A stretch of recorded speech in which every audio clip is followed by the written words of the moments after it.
दिवाली और 2 खून।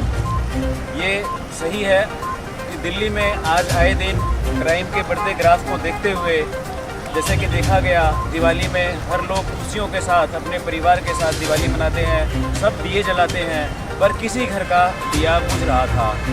ये दिल्ली के शाहदरा ज़िले की एक बात है कि एक आदमी अपने घर के बाहर दिवाली मनाने के लिए बाहर निकलता है, उसको क्या पता था कि अगले दिवाली तक वो पटाखे जलाने के लायक नहीं रहेगा। ये लास्ट था उसका दिवाली, लास्ट दिवाली में उसने पटाखे चलाने थे, किसी ने नहीं सोचा था और उसने भी नहीं सोचा था। इसी मुद्दे पर आम आदमी पार्टी मंत्री भारद्वाज ने बताया कि ये सब होने के कारण जो है पुलिस पे नियंत्रण नहीं है बीजेपी सरकार का। सेंट्रल सरकार को सामने चुनौतियां देते हुए कहा कि सेंट्रल सरकार जो है, यानी कि बीजेपी सरकार जो है, ये कानून व्यवस्था बनाने में बिल्कुल विफल है।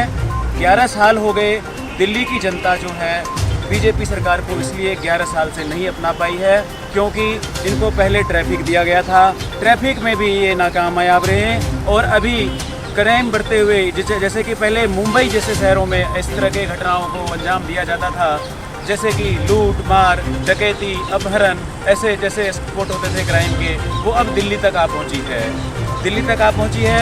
यहीं तक नहीं, दिल्ली में 2 गैंग सक्रिय होने का दावा किया है और तीसरे गैंग सक्रिय हो गई है, तीसरी गैंग भी कोई सक्रिय हो गई है।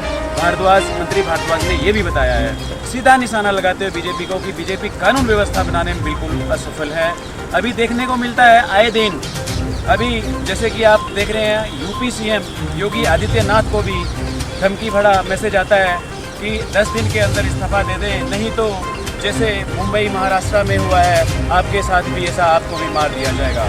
इस कड़ी को लॉरेंस बिश्नोई के साथ जोड़ा जा रहा है। जैसे कि आप देख रहे हैं हमारे देश में हर तबके के लोगों को पता है, हर तबके के लोगों के मुंह पर लॉरेंस बिश्नोई का नाम तो ज़रूर है, पर ये नहीं कह पाना अभी पॉसिबल है, ये मुनासिब नहीं है। जैसे कि अभी पिछले दिन सीएम योगी आदित्यनाथ यूपी को धमकी मिली है, लॉरेंस बिश्नोई के साथ इसकी कड़ी जोड़ी जा रही है, पर यह कहना अभी मुश्किल है क्योंकि पुख्ता नहीं हो पाया अभी तक। पुलिस प्रशासन उसमें जुटी हुई है कि क्या ये उसी गैंग का काम है कि कोई अन्य, सारी एजेंसियां जो है जांच में जुटी हुई है। दिल्ली में बढ़ते क्राइम को देखते हुए सौरभ भारद्वाज ने, आम आदमी पार्टी मंत्री सौरभ भारद्वाज, एक प्रेस कॉन्फ्रेंस करके सीधा बीजेपी पे एलिगेशन लगाया, बीजेपी को निशाना बनाया, बीजेपी की जिम्मेदारी संभालने की बात कही। ये सारी जिम्मेदारी जो है बीजेपी की है, सेंट्रल सरकार की है। जैसे कि पहले तो मुंबई में, महाराष्ट्र में ऐसे गैंग सक्रिय थे जहाँ पे लूट मार, चोरी, अपहरण जैसे वारदातों को अंजाम दिया जाता था। आज दिल्ली में भी ये गैंग सक्रिय है। पहले ही 2 गैंग सक्रिय थे, एक उन्होंने नाम बताया है लॉरेंस बिश्नोई, दूसरा नाम उन्होंने बिल्कुल नाम का जिक्र किया है जिसमें हिमांशु भाऊ बोला है, और तीसरे गैंग सक्रिय होने की भी पुष्टि की है।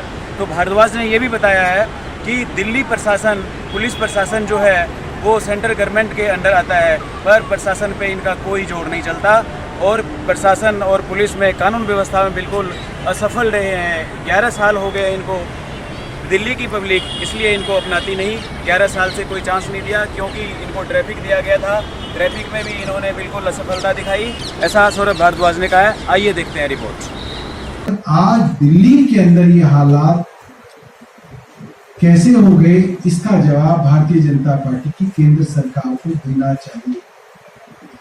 ये बिना सरकार के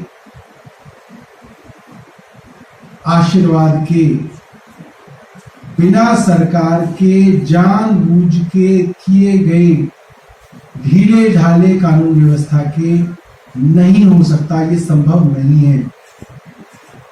केंद्र सरकार ने दिल्ली की कानून व्यवस्था को इस तरह से लचर कर दिया है कि इस तरीके के बड़े बड़े गैंग्स जिनके सरगना जेलों में बंद हैं, गुजरात सरकार की जेल में बंद है, वो सरगना कैसे इतने बड़े बड़े गैंग्स ऑपरेट कर रहे हैं, ये सवाल भारतीय जनता पार्टी की सरकारों से पूछा जा रहा है। इस तरीके से इतने बड़े बड़े गैंग्स का सक्रिय होना और मैं आपको बता रहा हूं, आप जाके पूछिए, लोग दहशत में इतना है, लोग इन गैंग्स का नाम नहीं लेना चाहते, लोग इनका नाम नहीं ले रहे हैं टेलीफोन पे, इतनी दहशत है लोगों के अंदर। जिस कार शोरूम के अंदर 22 गोलियां चलाई गई, उनके बीवी बच्चे शोरूम में मौजूद थे जब हम गए। मैं और राजेंद्र नगर के विधायक दुर्गेश पाठक जी जब उस शोरूम में मिलने गए, तो जो 5 शोरूम के जो पार्टनर थे, उनके बीवी बच्चे बाप माँ शोरूम में मौजूद थे, क्योंकि वो इस दहशत में थे कि पता नहीं अब कहां गोलियां चल जाए। और पुलिस को बार बार कहने पर भी उनकी सहायता नहीं दी जा रही। आज दिल्ली के हालात बहुत खराब है। लोग कैसे घर से निकले, कहां गोलियां चल जाए, कहां चाकू चल जाए, किसी को कुछ नहीं पता। और देखिए सबसे बड़ा बट्टा एक और लगा, फ्रांस के राजदूत की जेब कट गई दिल्ली में। French ambassador's phone stolen. और ये आप किसी भी दिल्ली की कॉलोनी में चले जाइए, आप ग्रेटर कैलाश में चले जाइए, आप पंचशील में चले जाइए, आप बसंत कुंज में चले जाइए, आप बसंत विहार में चले जाइए, आप द्वारका में चले जाइए, आप रोहिणी में चले जाइए, जो लेडीज फोन को हाथ में रख के मॉर्निंग वॉक करा करती थी, उन्होंने फोन को हाथ में रखना बंद कर दिया। लेडीज अपने घर से बाहर मार्केट तक सोने की चेन पहन के नहीं जा रही है,